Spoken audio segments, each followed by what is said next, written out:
প্রথমেই বলি এইসব হ্যালো গাইস, হাই গাইস এসব কিন্তু আমার খুব শরম লাগে, তাই ওইসব বাদ দিয়ে আসল কথায় আসি। তারপর পুজোর আর কিছুদিন বাকি, এই সময়টা কিন্তু বেশ কিছু মেকআপ আর্টিস্ট আছে যারা অল্প টাকায় সেলফ মেকআপ, ব্রাইডাল মেকআপ এই কোর্সগুলো করিয়ে থাকে। তুমি যখন ভাববে 5-10 হাজার টাকার ক্লাসটা আমি 2000 টাকায় হয়ে যাচ্ছে, তাহলে ভর্তি হয়ে যায়। যেই সময় তুমি হাফ পেমেন্ট দিয়ে অ্যাডমিশন নিয়ে নিলে তুমি কিন্তু স্ক্যামের শিকার হয়ে গেলে।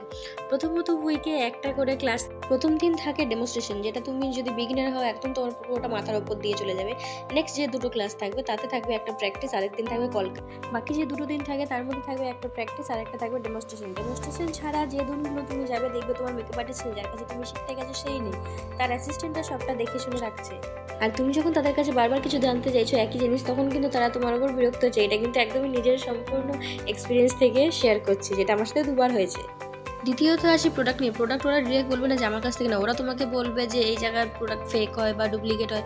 তুমিও তখন ভয়ে ভাববে যে এতগুলো টাকা দিয়ে আমি প্রোডাক্ট কিনবো, যদি বাজে হয় সেই ভয়ে তুমি ওদের কাছ থেকে জিনিসটা নেবে। আর ওরা কিছু প্রফিট ওদের ওখানে ধরা থাকে, ওটা হলো মেকআপ আর্টিস্টদের একটা সাইড বিজনেস। থার্ড, এক্সাম বা শ্যুটের জন্য ওদের থেকে যদি তুমি ড্রেস বা জুয়েলারি রেন্টে না নাও, তাহলে কিন্তু তোমাকে ওদের প্রোফাইলে অ্যাড করা হবে না। আর যে এক্সামটা দিচ্ছ সেটার জন্য কিন্তু আলাদা করে একটা অ্যামাউন্ট তোমাকে পেমেন্ট করতে হয়। এইবার হচ্ছে আসল খেলা, যখন তুমি এক গাদা টাকা দিয়ে প্রোডাক্ট কিনে দেবে অথচ কিছুই শিখতে পারবে না, তখন তুমি ওদের মাস্টার ক্লাসে কিন্তু জয়েন হয়ে যাবে, যেটা থাকে ওদের আসল উদ্দেশ্য। হ্যাঁ, আমি বলছি না যে সব মেকআপ আর্টিস্ট এরকমই হয়, কিন্তু কিছু কিছু মেকআপ আর্টিস্ট এরকমও হয়।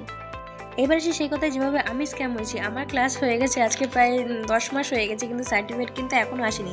এবার যারা আমাকে বলে মেকআপ শিখে কী করলি, তাদের আমি কীভাবে বোঝাই যে আমি স্ক্যামের শিকার হয়েছি।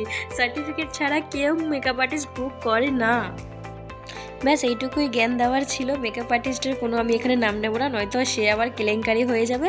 অন্য কোনো একদিন আবার একটু জ্ঞান দিতে চলে আসবো তোমাদের সাথে। আমার লুকটা কেমন লাগলো সেটা কিন্তু জানাতে ভুলো না। টাটা।